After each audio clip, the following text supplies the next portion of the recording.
नमस्कार। मैं हूं महेंद्र सिंह और आप देख रहे हैं न्यूज शॉर्ट। आज बात करेंगे नीति आयोग के पुनर्गठन की। नीति आयोग का पुनर्गठन कर दिया गया। इस बार बड़ा बदलाव देखने को मिल रहा है, उस पर हम बात करेंगे। लेकिन उससे पहले समझ लेते हैं कि नीति आयोग आखिर होता क्या है और ये काम क्या करता है। उसके बाद बात करेंगे कि किस तरीके से इसमें बड़ा बदलाव आया है। वो बदलाव मोदी सरकार को किस तरीके से फैसले लेने पर इस बार मजबूर कर रहा है, क्या वजह है, वो सारी चीजें डिस्कस करेंगे। लेकिन पहले ये समझ लेते हैं कि नीति आयोग क्या है और ये क्या काम करता है। दरअसल नीति आयोग, NITI, नीति आयोग, जिसे national institution for transforming India कहा जाता, उसी का शॉर्ट फॉर्म है। और ये जो है भारत सरकार का सबसे बड़ा थिंक टैंक है। ये सलाह देता है, ये सरकार के हर क्षेत्र के लिए विजन, रणनीति और कार्य योजना बनाता है। ये भारत की तरक्की की राह में किस तरीके से भारत दौड़े, हर एक डिपार्टमेंट दौड़े, उसके लिए बड़ी रणनीतियां बनाता है, विजन बनाता है और उस पे कार्य योजना बनाकर सरकार को देता है। तो ये इस तरीके से काम करता है, यानी कि भारत के डेवलपमेंट के लिए ये काम करता है। और इसका जो पदेन अध्यक्ष जो होते हैं वो प्रधानमंत्री होते हैं। तो आप समझ सकते हैं ये संस्था कितनी बड़ी होती है। और इसलिए इस बार जो अध्यक्ष हैं वो नरेंद्र मोदी जी हैं, क्योंकि वो प्रधानमंत्री हैं। लेकिन इस बार नीति आयोग में सहयोगी दलों को भी जगह दी गई है। ये एक बड़ा परिवर्तन है और इसमें किसको जगह मिली उसकी हम बात आगे करेंगे। लेकिन उससे पहले ये देख लेते हैं कि जिनके कंधों पर ये रणनीति, ये विजन, ये कार्य योजना बनाने का भार है, यानी वो अर्थशास्त्री कौन है जिनके कंधों पर ये भार डाला गया है। तो इसके उपाध्यक्ष बनाए गए हैं सुमन के बेरी। और सुमन के बेरी के ही कंधों पे सबसे बड़ा भार होगा, क्योंकि उपाध्यक्ष ही दरअसल ज्यादातर काम काज का की देखभाल करता है। प्रधानमंत्री तो पदेन होते हैं, पूरा भार जो होता है उपाध्यक्ष के कंधों पर होता है। तो सुमन के बेरी इसके उपाध्यक्ष बनाए गए हैं। सुमन के बेरी बहुत बड़े अर्थशास्त्री हैं। 28 वर्षों तक विश्व बैंक में सेवा दे चुके हैं, तमाम देशों में सेवाएं दे चुके हैं, विभिन्न बोर्ड्स पे, विभिन्न संस्थाओं में। और रिजर्व बैंक में भी ये सेवाएं दे चुके हैं भारत के। तो तमाम बड़ा अनुभव है। विश्व बैंक में 28 सालों तक इन्होंने सेवाएं दी हैं। दून जो बड़ा प्रतिष्ठित है, देहरादून का दून कॉलेज, वहाँ के पढ़े हैं। तो ये सुमन के बेरी का प्रोफाइल रहा। इसके बाद अरविंद वीरमानी, ये भी बहुत बड़े अर्थशास्त्री हैं, इन्हें सदस्य बनाया गया है। IMF और वर्ल्ड बैंक में काम कर चुके हैं। RBI और प्लानिंग कमीशन में पहले भी रह चुके हैं। भारत सरकार के चीफ इकोनॉमिक एडवाइजर रह चुके हैं, मतलब जो भारत सरकार को आर्थिक मसलों पे जो सलाह देने वाला सबसे बड़ा अधिकारी होता है, वो ये रह चुके हैं। इसके अलावा एक और सदस्य बनाए गए हैं, डॉक्टर VK सारस्वत। ये रक्षा वैज्ञानिक हैं, रक्षा अनुसंधान एवं विकास संगठन में वैज्ञानिक रहे हैं, महाप्रबंधक भी बने बाद में।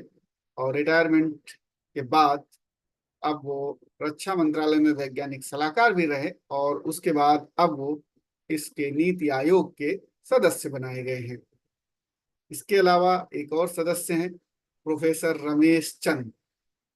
ये कृषि अर्थशास्त्री हैं, बड़े कृषि अर्थशास्त्री हैं। इसके अलावा डॉक्टर VK पॉल को भी सदस्य बनाया गया है।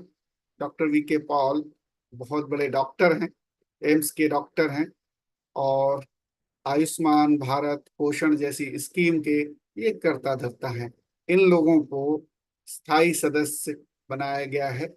और ये तो रहे आप जिनके कंधों पर नीति आयोग का भार है। इसके अलावा मसला जो राजनीतिक है, यानी जो पुनर्गठन किया गया है, उस पर ज्यादा चर्चा हो रही है। और इसमें बीजेपी के मंत्री तो शामिल किए ही गए हैं, लेकिन जो सहयोगी दलों के वरिष्ठ मंत्रियों को जगह मिली है, जिन्हें नीति आयोग के पदेन सदस्य बनाया गया है, उसमें बात की जाए तो रक्षा मंत्री राजनाथ सिंह, गृह मंत्री अमित शाह, कृषि मंत्री शिवराज सिंह चौहान, वित्त मंत्री निर्मला सीतारमण को शामिल किया गया है। ये तो हो गए बीजेपी के वो नेता, वो बड़े मंत्री जिनको पदेन सदस्य बनाया गया है। इसके अलावा सड़क परिवहन मंत्री नितिन गडकरी, स्वास्थ्य मंत्री जेपी नड्डा, भारी उद्योग मंत्री एच डी कुमार स्वामी, जी हाँ, भारी उद्योग मंत्री एच डी कुमार स्वामी, ये सहयोगी दल से हैं। इसी तरीके से एमएसएमई मंत्री जीतन राम मांझी, इनको भी आप जानते हैं, ये सहयोगी दल है। पंचायती राज मंत्री ललन सिंह, सामाजिक न्याय मंत्री वीरेंद्र कुमार, नागरिक उड्डयन मंत्री के राम मोहन नायडू, आदिवासियों आदिवासी मामलों के मंत्री जुवेल ओराम, महिला एवं बाल कल्याण मंत्री अन्नपूर्णा देवी, खाद्य प्रसंस्करण मंत्री चिराग पासवान और राज्य मंत्री स्वतंत्र प्रभार राव इंद्रजीत सिंह को विशेष आमंत्रित सदस्य नियुक्त किया गया है। बता दें कि पिछली बार जो पदेन सदस्य थे वो कृषि मंत्री नरेंद्र सिंह तोमर थे। इस बार शिवराज सिंह चौहान को और इसके अलावा रक्षा मंत्री को, गृह मंत्री को, वित्त मंत्री को पदेन सदस्य बनाया गया है। और जो मैंने नाम लिए सहयोगी दलों के, वो विशेष आमंत्रित सदस्य बनाए गए हैं। तो ये एक बड़ा चेंज है, क्योंकि पिछली बार जो विशेष आमंत्रित सदस्य बनाए गए थे उसमें अश्वनी वैष्णव और पीयूष गोयल थे, लेकिन इस बार तमाम बड़े दलों को और उनके मंत्रियों को, उनके नेताओं को जगह दी गई है। अब इस बात की बड़ी चर्चा है कि मोदी सरकार जब 2 बार अपना कार्यकाल पूरा कर चुकी है, तब सहयोगी दलों को इतनी तवज्जो नहीं दी जा रही थी। इस बार ऐसा क्या हो गया कि सहयोगी दलों की भागीदारी बढ़ाई गई है, हर जगह उनकी याद आती है और उनके सहयोग की अपेक्षा की जाती है, और इसीलिए उनको सहयोगी के तौर पर इज्जत नवाजी जा रही है। सहयोगी के तौर पर उनको तमाम बड़ी संस्थाओं में रखा जा रहा है। तो क्या वजह क्या है? दरअसल वजह आप सब जानते हैं।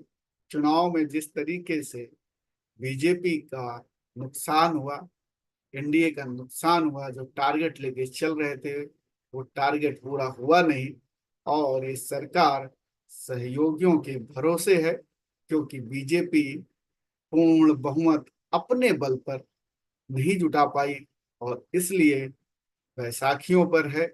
एनडीए के सहयोगी जो दल हैं उनके इसीलिए ज्यादा इज्जत हो रही है, ज्यादा मान मनौवल हो रही है, और ज्यादा भागीदारी भी दी जा रही है। तो सरकारें जब सहयोग से चलती हैं, सरकारें जब जो नंबर्स हैं सत्ता में वो अगर कम होते हैं, तो सरकारें थोड़ा ज्यादा सहयोग से चलती हैं और फैसले भी ज्यादा जनता के लिए, जैसा दिखता है कि जनता के कल्याण के लिए कहा जाए, तो वैसे फैसले भी लिए जाते हैं।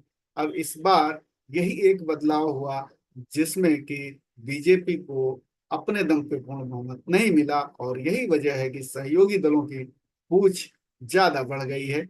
अब उन्हें ज्यादा भागीदारी दी जा रही है, फैसलों में उनकी राय सुनी जा रही है, उनसे मशवरा लिया जा रहा है। आप क्या सोचते हैं, हमें कमेंट करके जरूर बताइए। फिलहाल इस विश्लेषण में इतना ही। आप देखते रहिए न्यूज शॉट। नमस्कार।